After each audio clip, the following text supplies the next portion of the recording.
আসসালামু আলাইকুম ওয়া রাহমাতুল্লাহ। প্রিয় দর্শক, দাজ্জাল এই একটি নাম শুনলেই মুমিন হৃদয়ে অজানা আতঙ্কের সৃষ্টি হয়। কিন্তু আপনারা কি জানেন কিয়ামতের এই ভয়ঙ্কর ফিতনার জন্মের সময় ঠিক কি ঘটেছিল? তার পিতামাতা আসলে কে ছিলেন? তারা কি সাধারণ মানুষ ছিলেন নাকি জিন বা শয়তানের কোনো অংশ? শিশু বয়সে দাজ্জাল এমন কিছু আচরণ করত যা শুনলে আপনার গায়ের লোম দাঁড়িয়ে যাবে। তার জন্মের পর তার মা কিভাবে মারা গিয়েছিলেন সে এক অদ্ভুত ইতিহাস। একদিন আমাদের প্রিয় নবী হযরত মুহাম্মদ সাল্লাল্লাহু আলাইহি ওয়াসাল্লাম মসজিদে নববীতে মিম্বরে দাঁড়িয়ে সাহাবীদের উদ্দেশ্যে এক রহস্যময় কথা বললেন। তিনি 3 বার উচ্চারণ করলেন, আজ কি মুক্তির দিন, আজ কি মুক্তির দিন, আজ কি মুক্তির দিন। সাহাবীরা ভয়ে স্তব্ধ হয়ে গেলেন। কি এই মুক্তির দিন? কেনই বা রাসূল সাল্লাল্লাহু আলাইহি ওয়াসাল্লাম এই কথাটি 3 বার বললেন?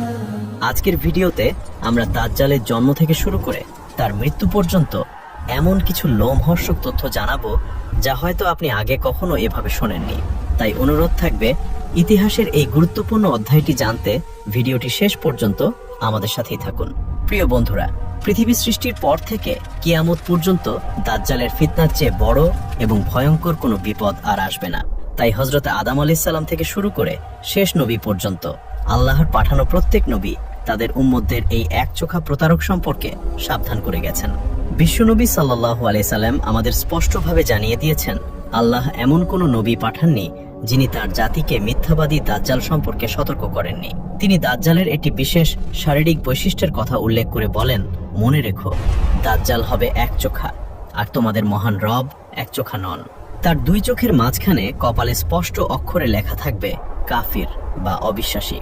আশ্চর্যের বিষয় হলো এই লেখাটি পৃথিবীর প্রত্যেক মুমিন ব্যক্তি পড়তে পারবেন, সে শিক্ষিত হোক বা অশিক্ষিত।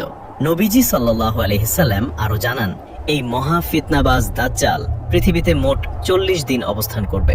কিন্তু এই 40 দিন আমাদের সাধারণ দিনের মতো হবে না। এর ভয়াবহতা বোঝাতে গিয়ে রাসূল সাল্লাল্লাহু আলাইহি সাল্লাম বলেন, তার প্রথম দিনটি হবে 1 বছরের সমান দীর্ঘ, দ্বিতীয় দিনটি হবে 1 মাসের সমান, এবং তৃতীয় দিনটি হবে 1 সপ্তাহের সমান, আর বাকি দিনগুলো তোমাদের সাধারণ দিনের মতোই অতিবাহিত হবে। চিন্তা করুন, 1 বছরের সমান একটি দিন কতটা দুর্বিষহ হতে পারে। এবার আসা যাক দাজ্জালের জন্ম বৃত্তান্তে। হাদিসের বর্ণনায় এসেছে এক অদ্ভুত দম্পতির কথা। দাজ্জালের পিতা এবং মাতা দীর্ঘ 30 বছর ধরে সন্তানহীন ছিলেন। তারা সন্তানের জন্য হাহাকার করতেন। দীর্ঘ 3 দশক অপেক্ষার পর তাদের ঘরে জন্ম নেয় এক অদ্ভুত ও বিকট দর্শনপুত্র সন্তান। এই সন্তানটি ছিল পৃথিবীর জন্য সবচেয়ে ক্ষতিকর এবং তার দ্বারা উপকারের আশা ছিল শূন্যের কোঠায়। শিশুটির জন্মের পর দেখা গেল এক অস্বাভাবিক দৃশ্য। তার চোখ দুটি সবসময় বন্ধ থাকত, যেন সে গভীর ঘুমে আচ্ছন্ন, কিন্তু তার অন্তর বা কলব সবসময় জাগ্রত থাকত। দাজ্জালের পিতামাতার শারীরিক গঠনও ছিল বেশ অদ্ভুত। বর্ণনায় পাওয়া যায় তার পিতা ছিলেন অত্যন্ত লম্বা গড়নের, কিন্তু শরীরে মাংস ছিল খুব কম। তার নাকটি ছিল সাধারণ মানুষের মতো নয়, বরং পাখির ঠোঁটের মতো লম্বা ও বাঁকানো। অন্যদিকে তার মা ছিলেন ঠিক তার উল্টো। তিনি ছিলেন অত্যন্ত স্থূল বা মোটা শরীরের অধিকারী এবং তার হাতগুলো ছিল অস্বাভাবিকভাবে লম্বা। তার স্তন বা বক্ষ ছিল বেশ বড়। এই অদ্ভুত শিশুটি জন্মের পর দিন রাত শুধু ঘুমিয়েই থাকত। সে মায়ের দুধ পান করত না বললেই চলে। এর ফলে ঘটে এক মর্মান্তিক ঘটনা। শিশুটি দুধ পান না করায় তার মায়ের শরীরে অতিরিক্ত দুধ জমে বিষক্রিয়ার সৃষ্টি হয় এবং এই কারণেই তার মায়ের মৃত্যু হয়। মায়ের মৃত্যুর পর তার পিতা তাকে ছাগল ও গরুর দুধ খাইয়ে বড় করতে থাকেন। সবচেয়ে অবাক করা বিষয় হলো দাজ্জাল এতটাই নিথর হয়ে ঘুমিয়ে থাকতো যে তার পিতা মাঝে মাঝে সন্দেহ করতেন সে কি আদৌ বেঁচে আছে নাকি মারা গেছে। নিশ্চিত হওয়ার জন্য তিনি শিশুটির বুকের কাছে কান পেতে হৃদস্পন্দন পরীক্ষা করতেন। নবীজি যথার্থই বলেছেন, তার চোখ ঘুমাবে কিন্তু তার অন্তর কখনো ঘুমাবে না। শিশু বয়সে সে ছিল অনেকটা পক্ষাঘাতগ্রস্ত রোগীর মতো। নিজের জায়গা থেকে নড়াচড়া করার ক্ষমতাও তার ছিল না। দাজ্জাল বড় হওয়ার সাথে সাথে তার ফিতনা প্রকাশের প্রস্তুতি নিতে থাকে।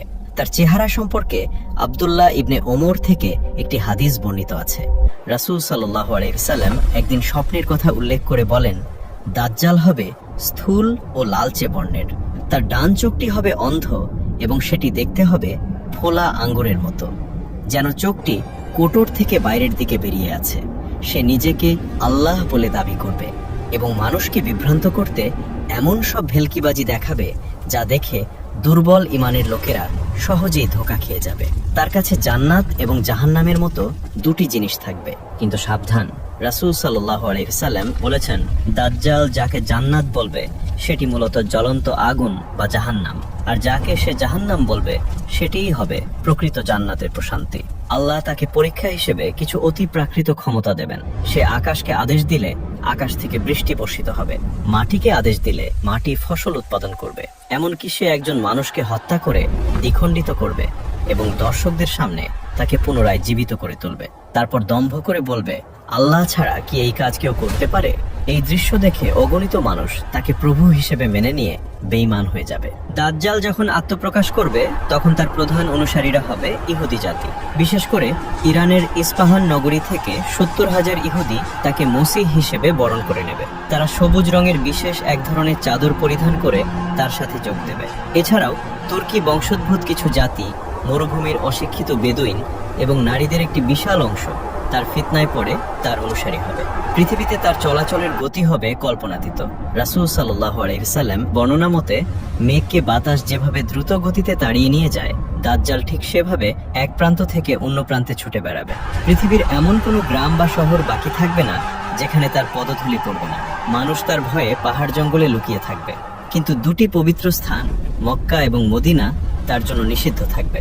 এবার আসি সেই মুক্তির দিনের ঘটনায়, যা শুরুতে বলেছিলাম। মুহজিন ইবনে আদরা রাদিয়াল্লাহু বর্ণনা করেন, রাসূল সাল্লাল্লাহু আলাইহি ওয়াসাল্লাম খুতবার সময় 3 বার মুক্তির দিনের কথা বলেছিলেন।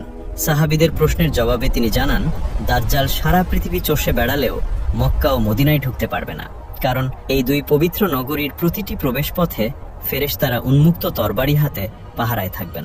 দাজ্জাল মদিনায় ঢুকতে ব্যর্থ হয়ে উহুদ পাহাড়ের কাছে জুরফ নামক একটি লবণাক্ত বা অনুর্বর সমতল ভূমিতে তার তাঁবু গাড়বে। সে উহুদ পাহাড়ে দাঁড়িয়ে মদিনার দিকে তাকিয়ে তার অনুসারীদের বলবে, ওই যে দূরে সাদা প্রাসাদটি দেখা যাচ্ছে, ওটা কি তোমরা দেখতে পাচ্ছ? ওটা হলো আহমদ সাল্লাল্লাহু আলাইহি ওয়াসাল্লাম এর মসজিদ। এরপর মদিনা শহরে 3টি বড় ধরনের কম্পন বা ভূমিকম্প হবে।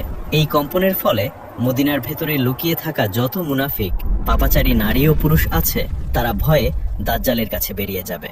এভাবেই মদিনা শহর মুনাফিকদের থেকে পবিত্র হয়ে যাবে। রাসূল সাল্লাল্লাহু আলাইহি ওয়াসাল্লাম এই দিনটিকেই নাম দিয়েছেন ইয়াউমুল খালাস বা মুক্তির দিন, কারণ সেদিন মদিনা পাপীদের জঞ্জাল থেকে মুক্তি পাবে।